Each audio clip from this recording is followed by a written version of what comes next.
وجود الأسر موجودا طه الذي خصصته بمحاسن سلب الكليم بهذا حي موجودا اللهم صل وسلم وبارك عليه.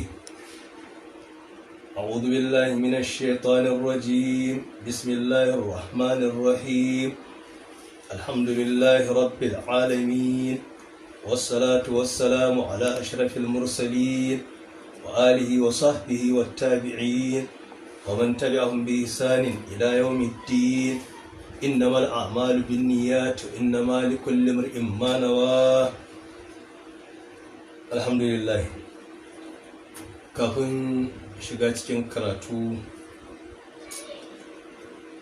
a karatu da ya gabata na sanar da shashin kafafen yada labarai waɗanda za a dinga sauraron wannan karatu na Ashifa a bana. Na faɗi rediyon jihar Jigawa da AM da FM, to kuma insha Allah ba da jimawa ba a wannan satin za a fara ganin Ashifa a NTA Dutse a jihar Jigawa insha Allah ta'ala. Kuma a nan jihar Kano bayan rediyo Kano FM wacce za a dinga sauraron karatun karfe 4 zuwa 5 na kowace rana cikin Ramadan insha Allah. Za kuma a dinga ci gaba da sauraron karatun kamar da aka saba a AM da karfe 6 zuwa karfe 7 a kowace rana insha Allah. Kuma akwai rediyon FM ta Express wadda ita ma insha Allah za a dinga sauraron Ashifa kullum a cikinta, amma an ɗan samu sauyin lokaci inda za a dinga sawowa tun daga karfe 6:20 har zuwa kuma karfe 7:30 insha Allah ta'ala.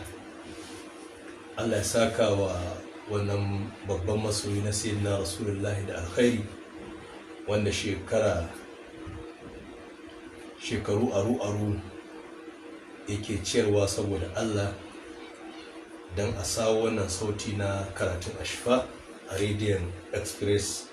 Allah ka saka masa alkhairi, Allah ka masa tukuici da gidan aljanna. Sannan har wa yau a jihar Katsina Vision FM ita ma an dan samu sauyin lokaci. A bana insha Allah za a dinga sauraron Ashifa a Vision FM a jihar Katsina daga karfe 10 na dare zuwa karfe 11 na dare, in ban da ranar Litinin da Alhamis. A duk ranar Litinin da Alhamis kuma insha Allah za a dinga sauraron Ashifa a Vision FM Katsina daga karfe 11 na dare zuwa 12 dare insha Allah. Sai kuma birnin tarayya Abuja, inda nan kuma a kullum za a dinga sauraron karatun Ashifa insha Allah da karfe 5 na yamma zuwa karfe 6 na yamma na kowace rana insha Allah. Allah ya saka shi ma wannan barde da ya dau nauyin waɗannan kafafen yaɗa labarai da alkhairi. Allah ya masa tukuici da gidan aljanna. Allah ya ji kan magabatansa ya kula da haularsa. Kuma akwai FM ta jihar Zamfara, ita ma insha Allah a kowace rana za a dinga sauraron Ashifa da karfe 9 na dare zuwa karfe 10 na dare. Ita ma bawan Allah da yake daukan wannan hidima ga sayyidina Rasulullahi a duk shekara, Allah ya saka masa alkhairi, Allah ya masa tukuici da gidan aljanna. To muna cikin bayanai a wannan fasali mai albarka inda ake zayyano girmame-girmami da keɓance-keɓance waɗanda ubangiji tabaraka ta'ala yake banci sayyidina rasulullahi sallallahu alaihi wasallama, ya girmama shi, ya fifita su da su burbushin dukkan halitta.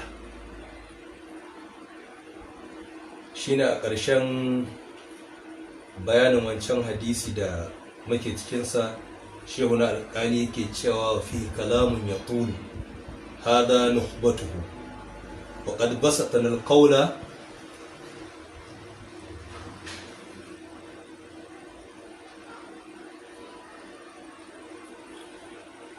basatana alqawla fihi wa fi ma dhukira fihi siwa hada akhir babil mu'jizati.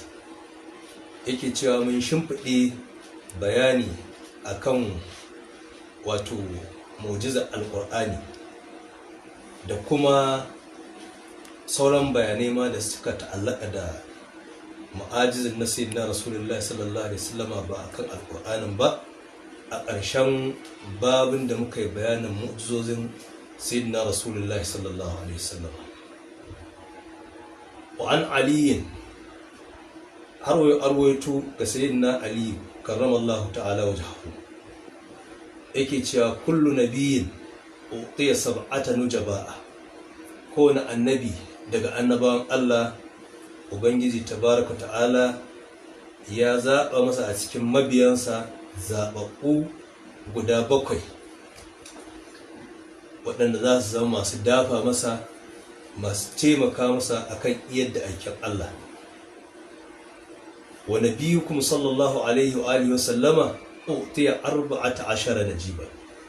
sai na ali ce amma namu annabin shugaba kenan sallallahu alaihi wa sallama, ubangiji tabaraka ta'ala dan ya dada fito da girman manzon Allah, ya dada bayyanar da fifikon sayyidina rasulullahi a lokacin da sauran annabawa waɗannan zaɓaɓɓu 7 Allah yake zaɓa musu, to shi kuma aikin Allah sallallahu alaihi wasallama 14 Allah ya zaɓa masa, wato rubin yanda Allah ya adanta yana yi wa annabawa.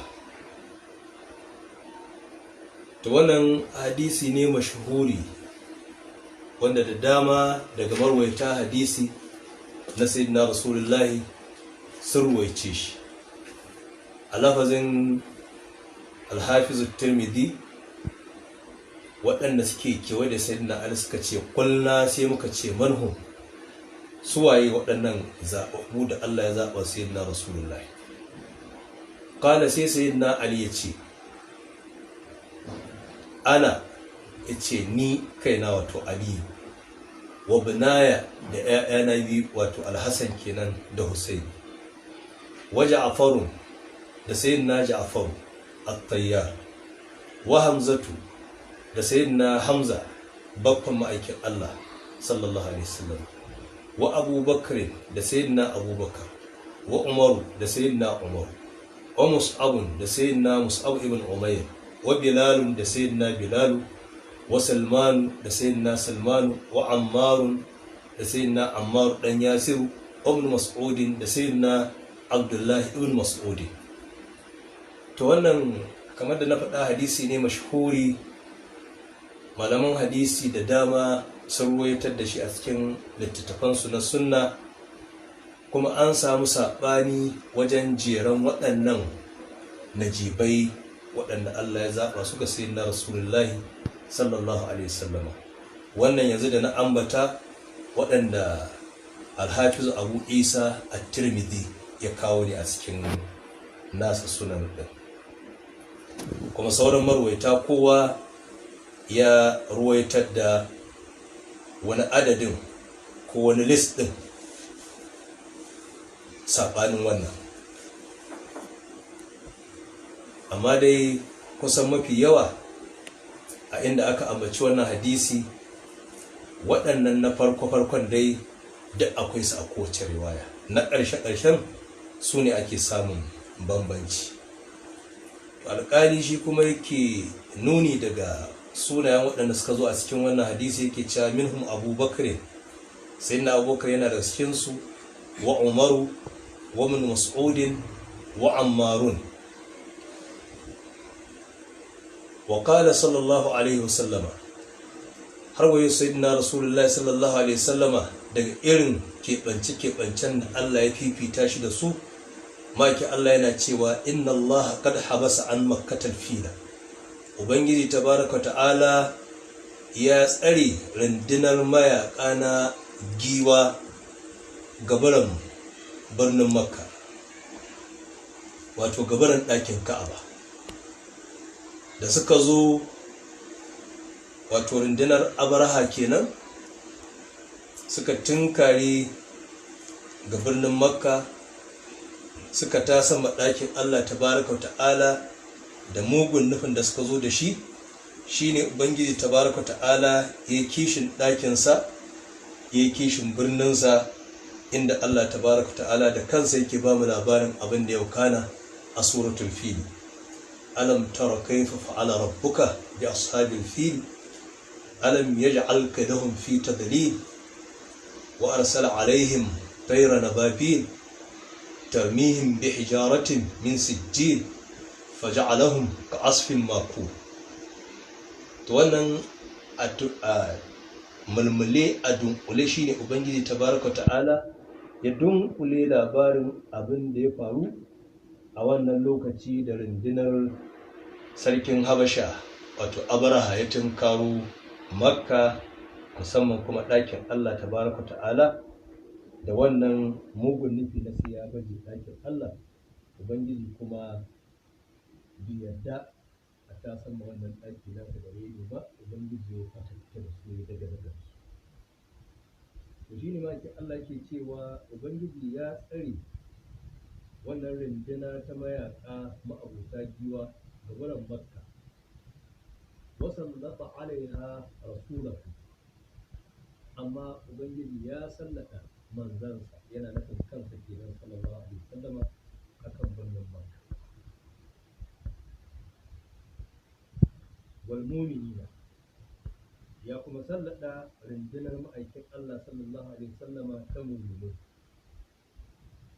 Wa innaha, kuma haƙiƙa birnin makka la tahillu li ahadin ba'di min ummati.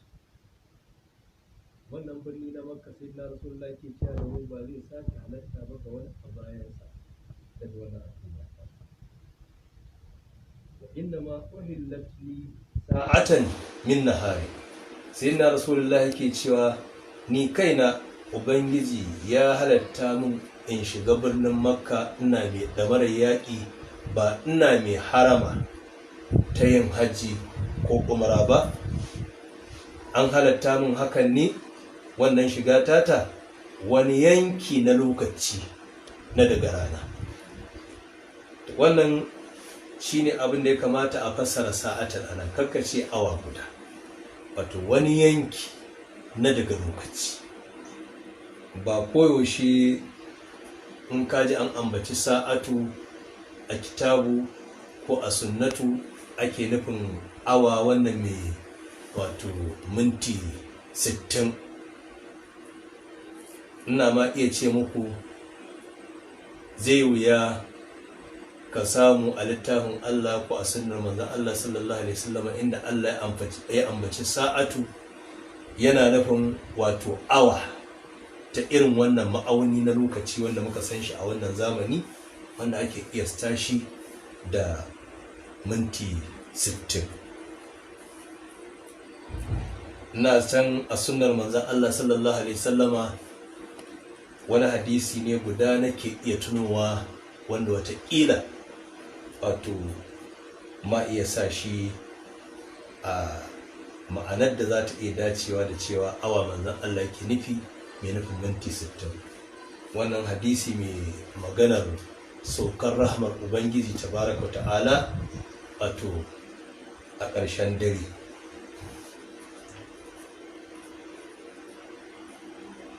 To sai na rasulullahi anan yake bayanin tunda Allah ya birnin makka, ubangiji tabaraka ta'ala bai taba halatta wani makhluki ya shiga birnin makka ba yana mai harama da bautar Allah, wato ta kan yin aikin hajji ko yin aikin umara ba kafin ya shiga komai. Hususiya ce ta birnin makka, Allah bai izini wani makhluki ya shiga birnin makka ba sai yana mai ihrami, wato kai harama da aikin hajji ko aikin umra kafin kai komai, ko ya zama wannan ne abin da ya kai ka kurin, ko kuma ko da ba wannan ne ya kai ka ba, in dai za ka shiga birnin makka to dokar Allah ce, Allah bai izinin ka shiga ba sai ka fara gaishe shi tukuna, sai ka shiga da salo da siga ta bauta da kuma gurfana da risinawa ga Ubangiji tabaraka ta'ala, wannan tufafi na ihrami da wannan niyya da ake kudurawa daga miƙati, wato da zama cewa za a shiga wannan birni ne a gabatar da aikin hajji ko kuma a gabatar da aikin umra. Da haka ko da bukata za ta kama ka shiga makka, to bai halatta ka shige ta ba sai kana muhrimi.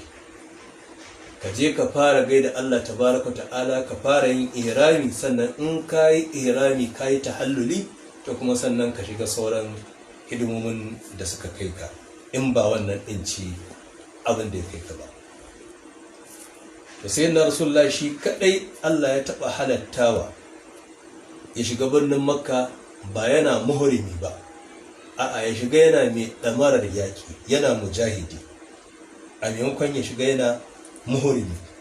To sai na Rasulullah ke cewa shi ma ɗan yanki ne na lokaci Allah ya halatta masa, iya wannan rana ta fito makkata kurin ita ce Allah ya halatta masa wannan birni mai alfarma. A nan malamai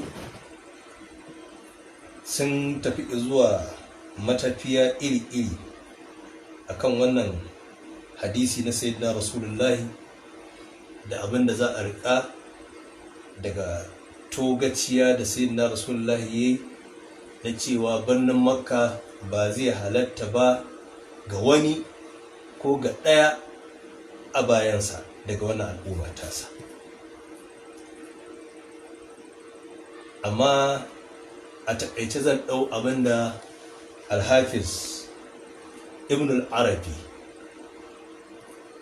irin nasa ta haƙiƙin game da abinda wannan hadisi na manzon Allah yake nufi, wato hukuncin da za a riƙa game da wannan haramci na birnin makka. Wasu malaman sun tafi zuwa ga cewa birnin makka gari ne wanda Allah ya haramta yaƙi a cikinsa, musamman Allah yana cewa man da khalahu kana amina. don haka wato yaƙi bai halatta ba a birnin makka ta kowane irin hali. Tun daga wannan rana da aka yi fato makkata a wajen wasu malaman, to an rufe ƙofar yaƙi a birnin makka. Duk wani musulmi da zai je yaƙi a makka to mai saɓan Allah ne. Amma shi mallan Ibn al-Arabi a nasa ta haƙiƙin game da manufar sayyidina Rasulullahi sallallahu alaihi wasallama, shi yana cewa haka ne, amma da tafsili. Sai idan yaƙin bai zama larura ba, bai zama tilas ba. A yaushe ne yaƙi a makka zai iya zama tilas ko ya zama larura?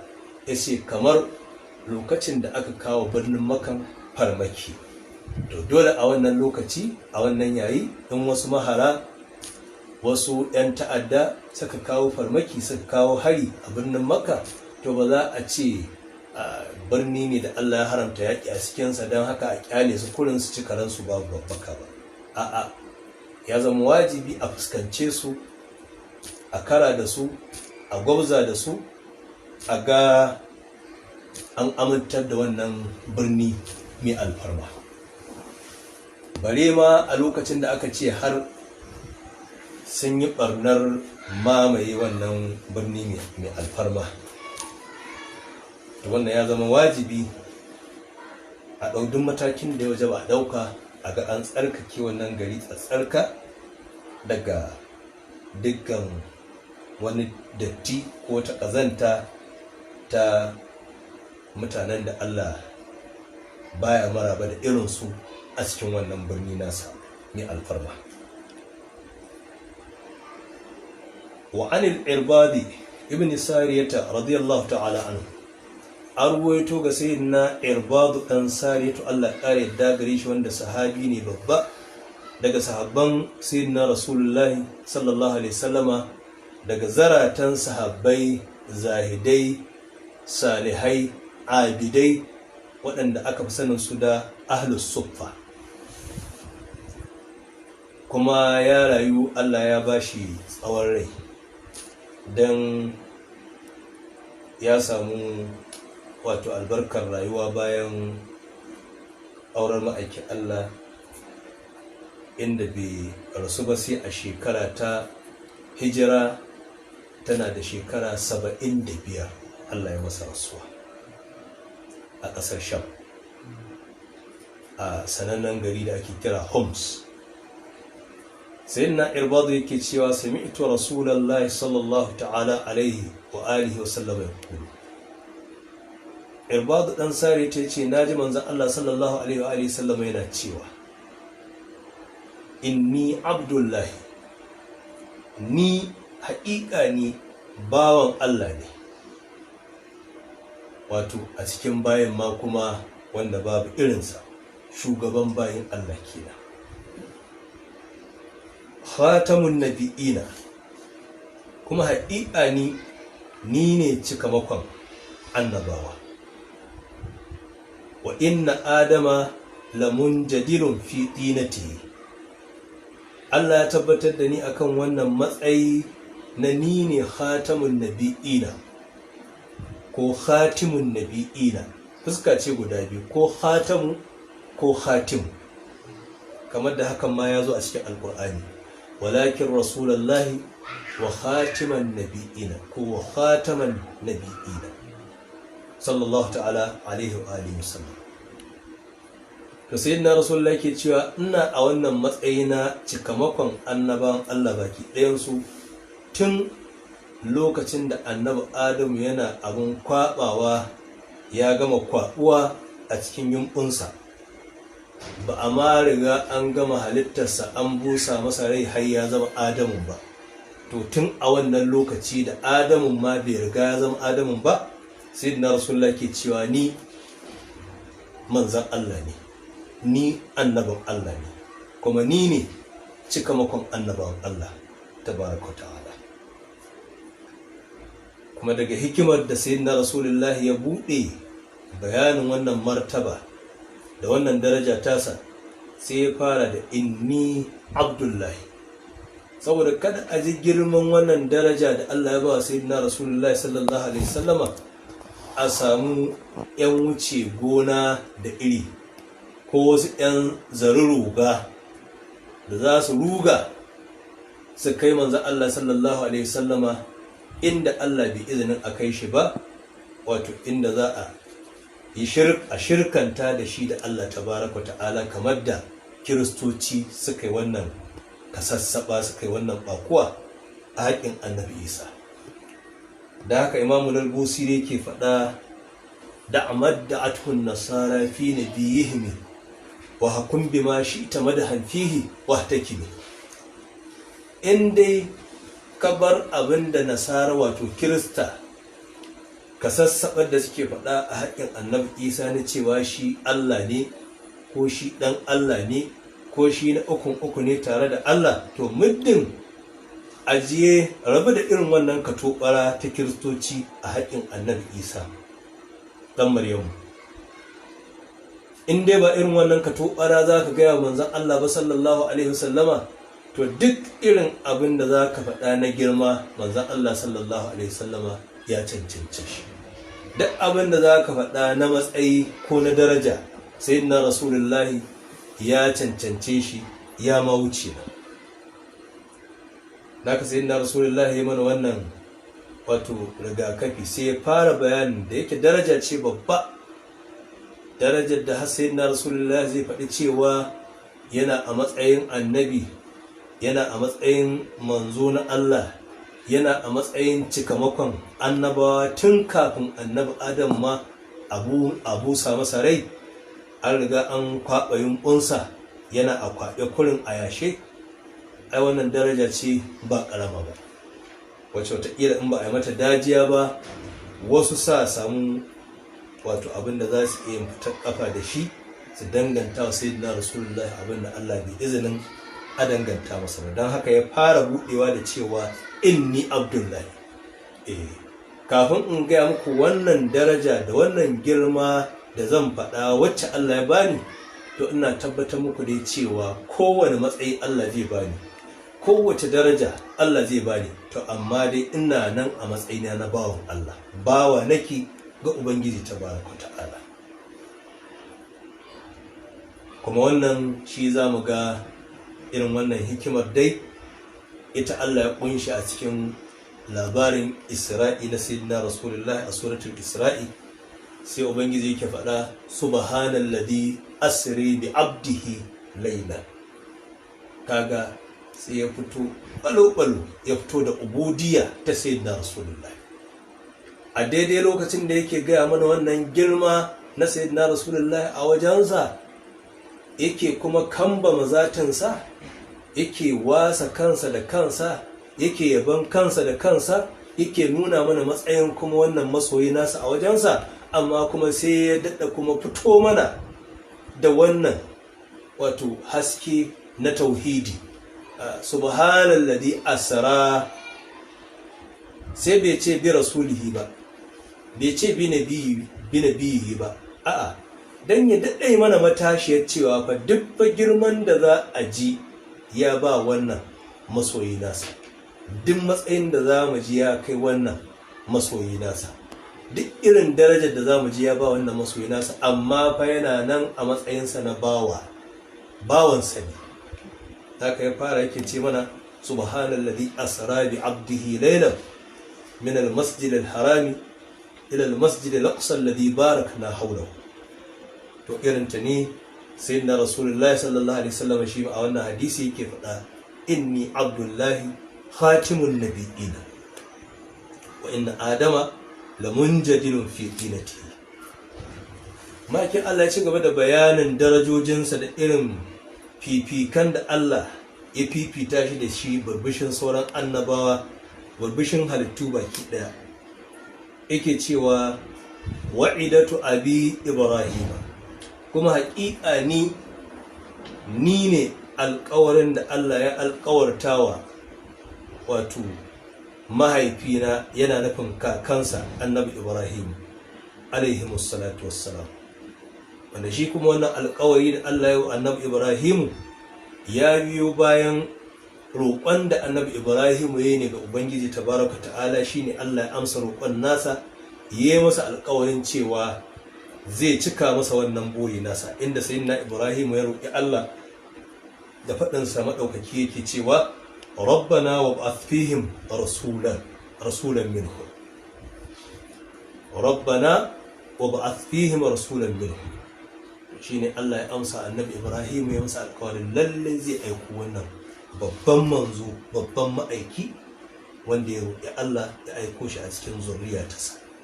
Shine wannan addu'a Allah amsa ta akan sayyidina rasulullahi sallallahu alaihi wasallam. Wa bisharatu Isa ibn Maryama, kuma ni in ji ma'aikin Allah sallallahu alaihi wasallam, ni ne albisharan nan ta sayyidina Isa dan sayyidatina Maryama. Wato yana ishara zuwa albishara da annabi Isa da sayyidina rasulullahi sallallahu alaihi wasallam a cikin Injila, kamar da ayat alqur'ani ta tabbatar, wa mubashiran bi rasulin yati min ba'di ismuhu Ahmad. To duk wannan yana da cikin irin girmame da fifikai na sayyidina rasulullahi. Anan an faɗi cewa ya faɗa mana cewa shine albasharar sayyidina Isa ɗan sayyidatina Maryam. Ya keɓanci sayyidina Isa da cewa ya albashara da shi, ba dan cewa shi kaɗai shine wanda ya albasharar da sayyidina rasulullahi ba. Babu wani annabi daga annabawan Allah wanda Allah bai sanar da shi sayyidina rasulullahi ba.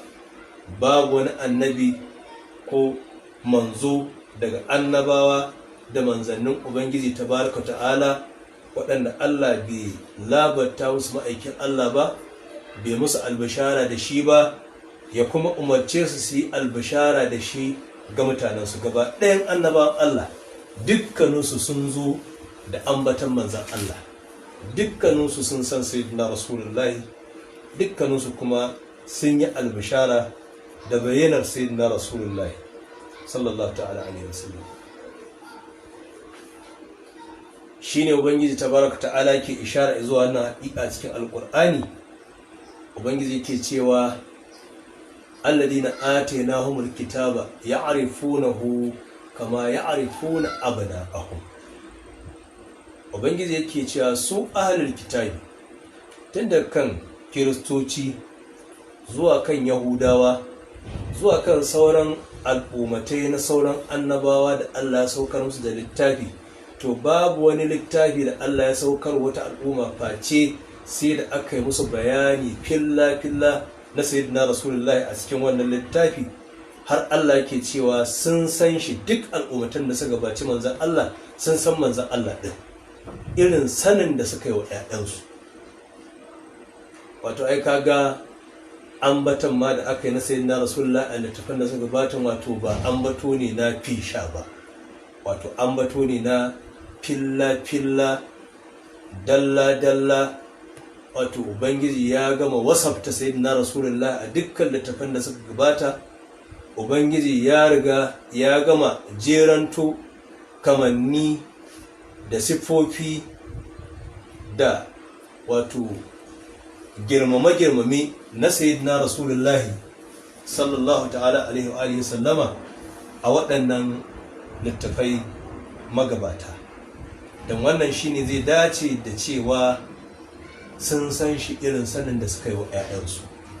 Wato bayani aka yi musu na filla-filla, dalla-dalla, kamar an nuna musu an musu majikin manzan Allah ɗin sallallahu alaihi wasallam.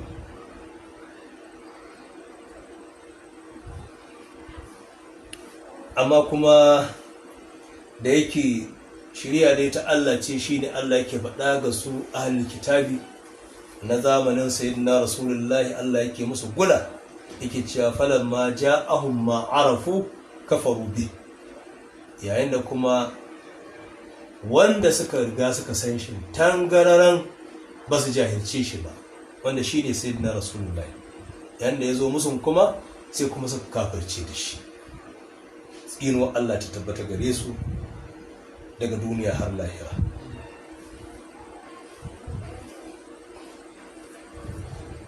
Wa an ibn Abbas, haka na kuma arwaito ga sayyidina Abdullahi ibn Abbas radiyallahu ta'ala anhu, Allah kare da gare su da dan da uba.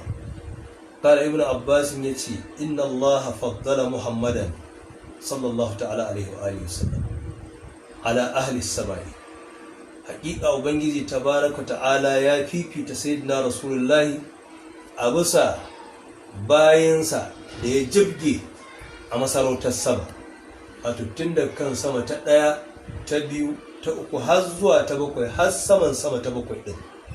Allah ya fifita duk wani bawan Allah da yake a masarautar Allah ta sama, to sayyidina rasulullahi irin yanda ya fifici halittun da suke a masarautar Allah ta ƙasa, to haka na Allah ya fifita shi burbushin dukkan halittu da suke a masarautun Allah tabaraka ta'ala na sama.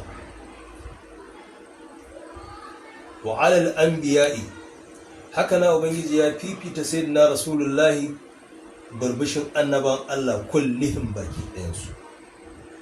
Qalu, waɗanda suke gaban ibnu Abbas lokacin da yake wannan bayani na girman manzon Allah suka ce da shi, fa ma fadluhu ala ahli as-sama'i, kace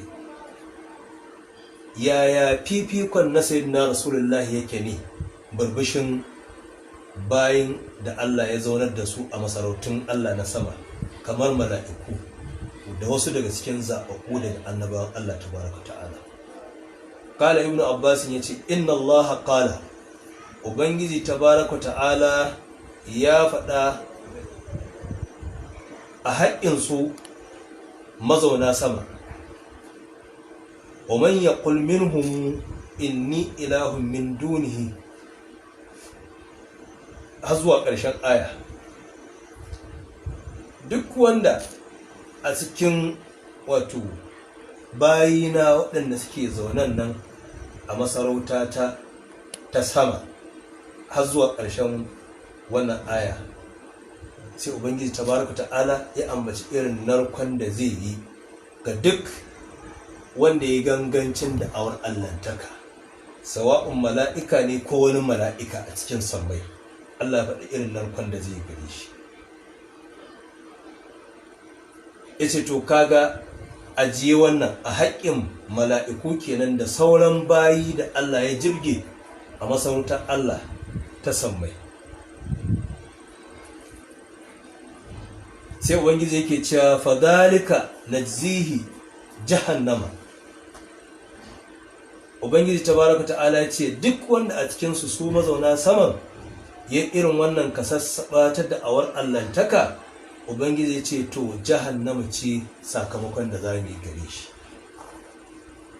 Wal iyadu billahi. Kaga wannan a sahun farko ubangiji da mala'iku yake da a taƙadiri mala'iku za su yi wannan aika su da awar allantaka, ubangiji tabaraka ta'ala ya ce sakamakon su kenan wutar jahannama. Wal iyadu billahi. Wa qala li muhammadin, shi ko sayyidina rasulullahi sallallahu alaihi wasallama, sai ubangiji ya ce da shi inna fatahna laka fatahan mubina.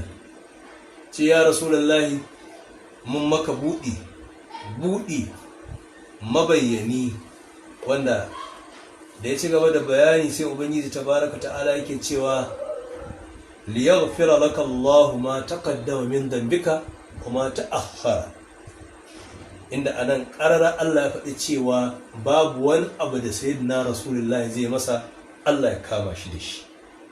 Inda har sayyidina rasulullahi zai masa wani abu wanda yake ba haka ba, ubangiji tabaraka ta'ala da nassin wannan ayoyi na alƙur'ani sai ubangiji yake cewa ya gafarta sayyidina rasulullahi, ba zai neme shi da komai ba, ba zai caje shi da komai ba. liyaghfira laka Allahu ma taqaddama min dhanbika wa ma ta'akhkhara. A lokacin da yawa mala'iku da sauran halittu da suke a sama ya musu narko da wutar jahannama, yake cewa fa dalika najzihi jahannama, in har suka yi da'awar allantaka. Shi ko sayyidina rasulullahi sai Allah ya ce a kome zai wa Allah baya neman sa da komai. liyaghfira laka Allahu ma taqaddama min dhanbika wa ma ta'akhkhara wa yutimma ni'matahu alayka, har zuwa ƙarshe. Qalu fa ma fadluhu 'ala al-anbiya'i. Waɗannan bayan Allah da suke kewaye da sayyidina Ibn Abbas yana wannan bayani na darajar manzon Allah da fifikonsa, suka ce to yaya kuma fifikon sayyidina Rasulullahi yake a barbashin annabawa. Qala, sayyidina Ibn Abbas yace inna Allah qala, ce ai ubangiji tabaraka ta'ala ya faɗa wa ma arsalna min rasulin illa bilisani qaumihi. Yace a haƙƙin sauran annabawa da manzanni baki ɗaya Allah yana cewa ma arsalna min rasulin illa bilisani qaumihi. Ba mu ta aiko wani manzo ko jakada ba mu ta aiko shi ba sai da yaren da irin yaren mutanensa, wato izuwa mutanensa. In Bahaushe ne sai mu aiko shi zuwa ga Hausawa, idan ba wato Isra'ili ne sai mu aiko shi zuwa ga Isra'ilawa, idan Bature ne sai mu aiko shi zuwa ga Turawa. Kowane irin jinsi ne dai, irin yanda jinsin mutanen yake, ubangiji ya ce sai mu zaɓo daga cikin ƙabilarsu, daga irin yarensu, sai mu aiko musu wanda ya san halinsu, ya san ɗabi'unsu, ya san halayyarsu, ya san al'adarsu, ya iya yarensu, ya zo ya magana da su da irin harshensu. To wannan akan a haƙƙin sauran annabawa na Allah ke. Shi ku sai na rasulullahi ga abin da Allah ke cewa a haƙƙinsa. Wa qala li Muhammadin sallallahu alaihi wasallama wa ma arsalnaka illa kaffatan lin-nasi bashiran wa nadira. Sayyidina rasulullahi sallallahu alaihi wasallama a maimakon sauran ƴan uwansa manzanni da Allah ke cewa illa bi lisani qaumihi kuma arsalna min rasulin illa bi lisani qaumihi, shi ko sai Allah yake cewa da shi wama arsalnaka illa kaffatan linnasi bashiran wa nadhira. Ya rasulullahi, kai ba mu aiko ka ba sai ga dukkan jinsin bil adama baki ɗayansa, kowane irin yare suke da kowane irin kuma launi muka halicce su, a kowace irin ƙasa suke, kai manzo ne zuwa gare su ya rasulullahi. haka sai na rasulullahi manzo ne zuwa ga larabawa, manzo ne zuwa ga yarabawa, manzo ne zuwa ga hausawa, manzo ne ga turawa, manzo ne ga fulani, manzo ne ga kowa, saɓanin sauran manzanni gabanin sayyidina rasulullahi, inda kowane annabi Allah yake aiko shi zuwa ga kabilarsa. Shi ko sayyidina rasulullahi an aiko shi ne zuwa jinsin bil adama baki daya. Wannan risala kenan ta taklifi. Ita ma ta taklifin ba mutane kurin Allah ya aiko manzon Allah zuwa gare su ba, a hadda aljanu, su ne thaqalani. Daga shi sayyidina rasulullahi abin aikowa ne zuwa ga thaqalani, wato mutane da aljanu. Risala kenan ta taklifi. Risala kuwa ta tashrifi, sai na rasulullahi Allah ya aiko shi ma ba ga mutane ba, ba ga aljanu kawai ba, ba ga mala'iku kawai ba, ba ga dabbobi kawai ba, ba ga tsuntsaye kawai ba, a ga dukkan halitta Allah ya aiko manzo Allah sallallahu alaihi wasallam. Amma arsalnaka illa rahmatan lil alamin. Daga sayyidina rasulullahi Allah ya karrama dukkan bayi, dukkan halitta Allah ya girmama su, Allah ya girmama mu da sayyidina rasulullahi. Allah ya mana ni'ima, ya mana baiwa da mu samu rahama ta kan sayyidina rasulullahi sallallahu alaihi wasallam. Sayyidina Ibn Abbas yake yin bayanin wannan nau'i na daga darajojin sayyidina rasulullahi sallallahu alaihi wasallam. Wa an Khalid ibn Ma'dana rahimahullahu ta'ala, an kuma ruwaito ga sayyidina Khalid dan Ma'dana, Allah ƙara yadda gare shi, wanda tabi'i ne shi kuma babba daga cikin tabi'ai wanda suka yi zamani da sahabban sayyidina rasulullahi sallallahu alaihi wasallam. Da haka kenan wannan abin da aka rawaito gare shi ya zama mursali, saboda ba ambaci daga sahabin da ya ruwaita ba shi. Yake cewa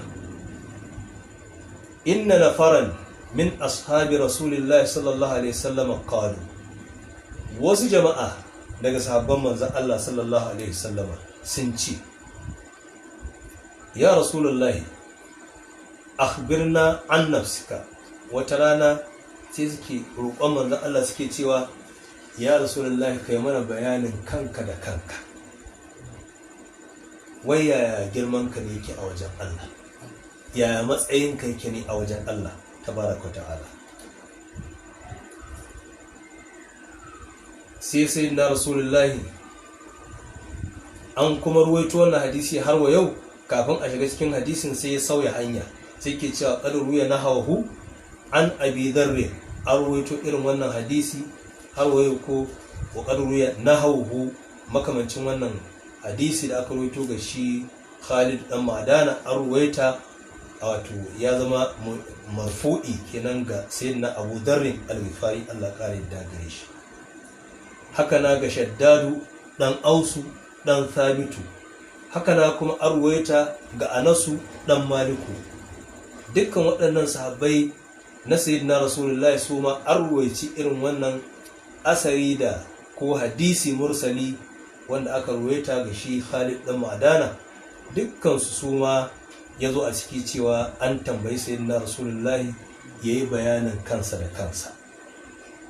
Faqala sai sayyidina Rasulullahi yake cewa, ana da'awatu abi Ibrahim, ni ne addu'ar nan ta babana wato kakana annabi Ibrahim, wato addu'ar da yake roƙon Allah yana cewa rabbana wa'ath fihim rasulan minhum, kamar da bayani ya gabata.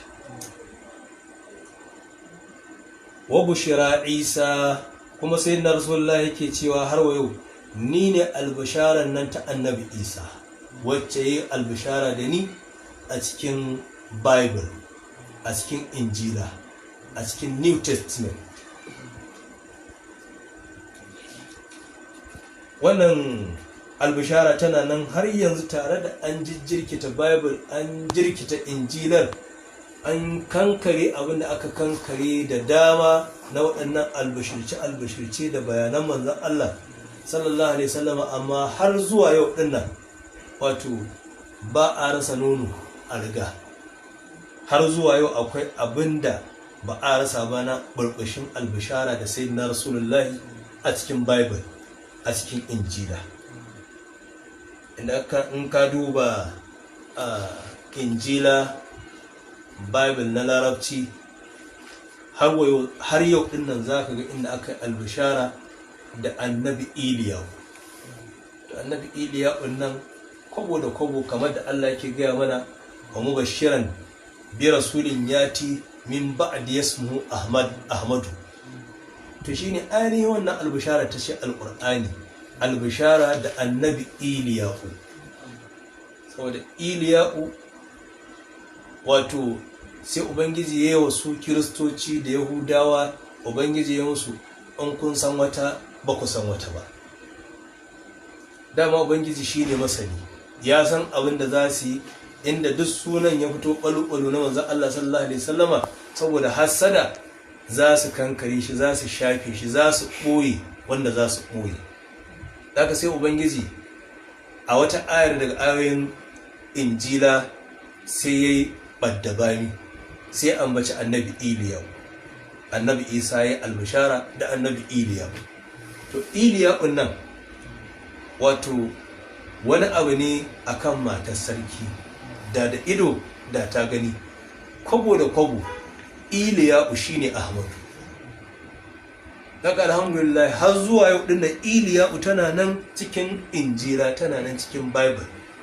Daga har yau din nan gaskiya alqur'ani tana nan, da Allah ya ce mana wa mubashiran bi rasulin yati min ba'di ismuhu Ahmadu.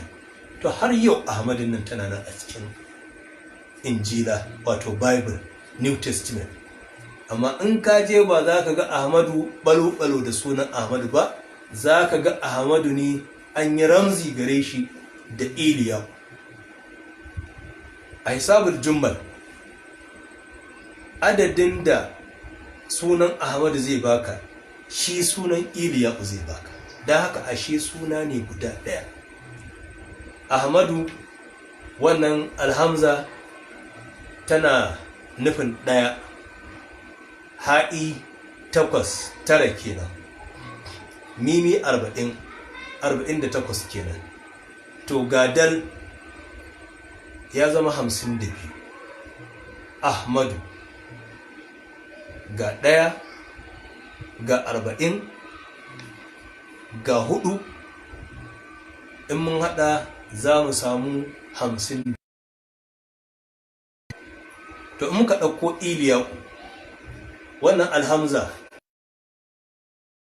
ya'i 10, lami 30, nawa kenan? Mun samu 41. To ga alhamza ƙarshe Iliya, ga alhamza a farko, ga alhamza a ƙarshe, ga ya ga lami. Da haka 1 a hada da 10, a hada da 40, a hada kuma da wata 1. Da haka me za mu samu? Za mu samu 52 kenan. To shine abinda za mu samu a cikin sunan Ahmadu. Ga ba 52 bane, astaghfirullah, 53 ne. Saboda Ahmadu alhamza 1, mimi 40, sannan dali 4,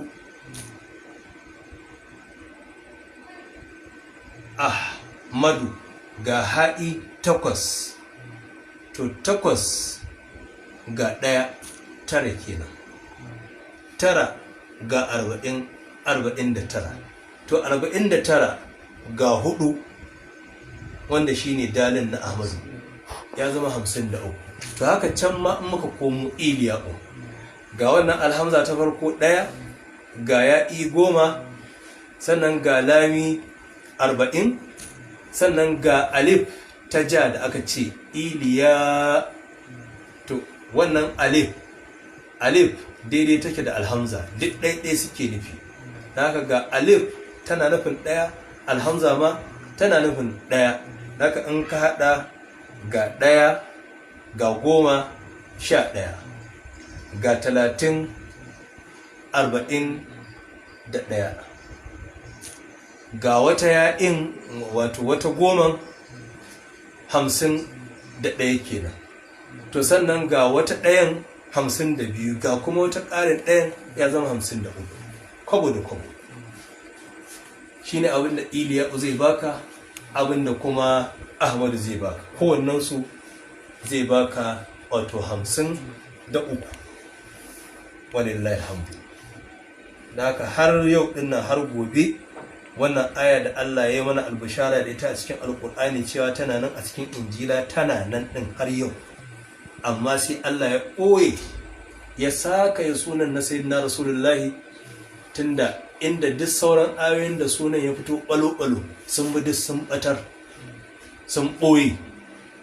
to a wannan ayar dan Allah ya wanzar da gaskiya alkur'ani har Allah ya naɗe ƙasa da wanda yake bayanta, sai Allah ya ambaci ahmadun da ramzi, inda sai aka amfani da ramzi na isabul jummal, sai Allah ya ambaci wani sunan wanda adadinsu guda da sunan ahmadu, wanda shine iliya. wanda ya kamata kenan ta kan wannan mariskar da wannan suna iliya'u a babin sunayen sayyidina rasulullahi sallallahu ta'ala alaihi wa sallam. kwabo da kwabo iliya'u a wajen Allah shine ahmadu sallallahu ta'ala alaihi wa alihi sallam. to ina ga muna iya ko kuma mu karasa wannan hadisin, bari mu karasa hadisin. har goyi sai na rasulullahi ya ci gaba da bayani, yake cewa wara'at ummi hina hamalat bi annaha kharaja minha nurun adaa lahu qusur busra. baki Allah yake cewa mahaifiyata a lokacin da ta samu rabo, ta rabota da ni, ta ɗau ciki na, sai ta ga wani haske ya fito da gare ta, wanda ya haske katangun wato birnin Busra, wanda birni ne da ɗaɗɗe sannan ne daga biranen ƙasar Sham. tana daga birnin Makka, Allah ya ƙara mata yadda ya ba mu albarkacinta, sai da tana Aminatu Zuhuriya, kamar da sayyidina Rasulullahi da kansa yake ba mu labari, sai take cewa a lokacin da ta samu rabo na cikin ma'aikin Allah sallallahu alaihi wasallama, sai ta ga wani haske ya haskake ta, ya fito daga cikinta, wanda daga cikin nan nata da ya haska, tana daga birnin Makka, sai da ta hango wato manya-manyan gine-gine na birnin Busra a ƙasar Sham. wacce ƙasar Sham a yanzu ita ce ƙasar Siriya da ƙasar Falastinu, wacce a yanzu aka wafci kaso da dama daga ciki ake kiransa Isra'ila.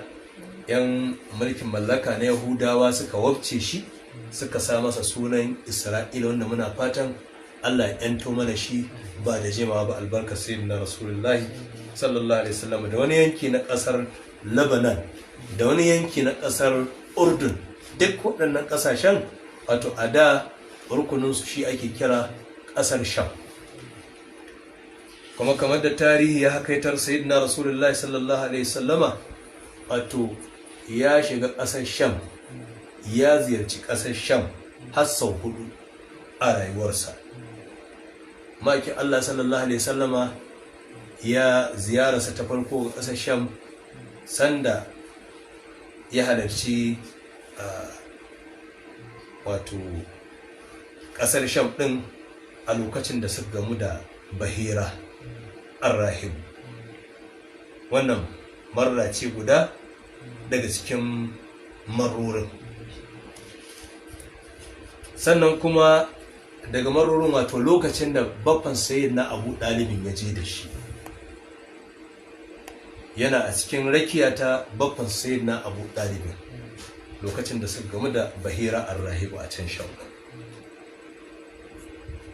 Haka na sayyidina rasulullahi ya ziyarci sham a lokacin da ya tafi, ya zama zuwan kansa ya kuma zuwan wato business ko hada-hadar ciniki ta mai ɗakinsa, uwar gidansa, amaryarsa, sai da tuna Khadijatul Kubra. Allah ƙara mata da Allah ba mu albarkacinsu, tare da khadiminsa sayyidina Maisara. Wannan zuwa na biyu kenan. Zuwa na uku shine zuwan Isra'i da Miraji, wanda mun sani ya zuwa ƙasar Sham ne. Ita shi Baitul Maqdisin a cikin ƙasar Sham yake, da Allah yake cewa da mu subhanallazi asra bi abdihi laylan min al-masjidil harami ila al-masjidil aqsa alladhi barakna hawlahu. To wannan al-masjidil aqsa din a cikin ƙasar Sham yake. Da haka wannan shine zuwa na uku na sayyidina rasulullahi, wato a daren Isra'i da Mi'raji. Sannan kuma zuwa na hudu na sayyidina rasulullahi ga ƙasar Sham wato shine lokacin yaƙin Tabuka. Yaƙin Tabuka, a yaƙin Tabuka sayyidina rasulullahi ya tsallaka, inda sayyidina rasulullahi ya shiga ana izinar wannan yanki na ƙasa, wato wani sashi ne, wani yanki ne shi ma da ƙasar Sham.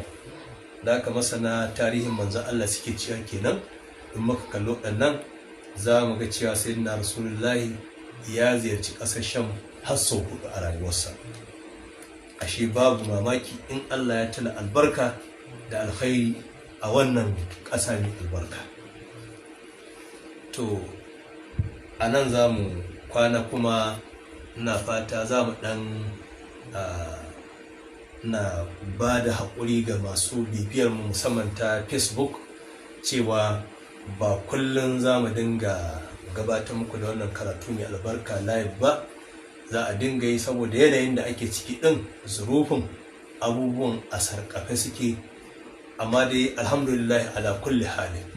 Don haka za mu dinga yi, ana yi ana hutawa, ana yi ana hutawa, ana yi ana hutawa insha Allah. Haka insha Allah kuma ranar duk da za a yi karatu za mu dinga sa a dinga yin sanarwa ta social media din a faɗi cewa za a yi shi. Amma dai insha Allah gobe ba za a sawo wannan karatu live ba ta Facebook. Za a ɗan yi hutu a daɗa kintsa abubuwan da ake buƙata a kintsa, sannan kuma insha Allah amma sawowa a kafafen yada labarai na gidajen rediyo wannan babu fashi insha Allah, kullum ne. Da fatan haka nake cewa Allah ya saka wa masoya manzon Allah sallallahu alaihi wasallama da suke ta iya kokarin su ga sun yadda wannan sauti mai albarka, tun da kan kafafen yada labarai na rediyoyi da gidan talabijin, wanda waɗannan bayan Allah suke ci da dukiyoyinsu don tsiyar da wannan sauti na hidimar manzon Allah sallallahu alaihi wasallama zuwa ga al'ummar musulmi, har zuwa kan kuma ragowar matasa barade da suke jajirce akan kokarin yadda wannan sauti, har ma da sura a bana ana gani na ana jina a lokacin da nake gabatar da wannan karatu ta kafafen sadar da zumunta. To Allah ya saka kowa da alkhairi, Allah kuma ya bar mu tare da sayyidina rasulullahi, Allah ya tabbatar da mu khadimai na sayyidina rasulullahi, da raya mu akan hidimar ma'aikin Allah sallallahu alaihi wasallam, ya tashe mu a cikin tawagar manzon Allah sallallahu alaihi wasallam. Allahumma dfa 'anna at-ta'na wat-ta'una wal-waba'a wal-bala'a wal-ghala'a wal-hariqa wal-ghariqa wal-bariqa وأنزل علينا البركة والأمن والأمان والنماء والشفاء بركة المصطفى صلى الله عليه وسلم. أمانا من الأهوال يا خير عالمي، بذل سؤالي يا طبيبي وحاكمي، أجرني من النيران يا خير راحمي، وصلي على المختار من آل هاشمي، شفيع الورى يوما إذا أمرهم شطا. اللهم اغفر لنا جامعا وجامعة ينبتان أولياء العلماء كما ينبت الربيع البكر، وبارك لنا فيه ما دام القيامة آمين. اللهم ألف بين قلوبنا أصلح ذات بيننا.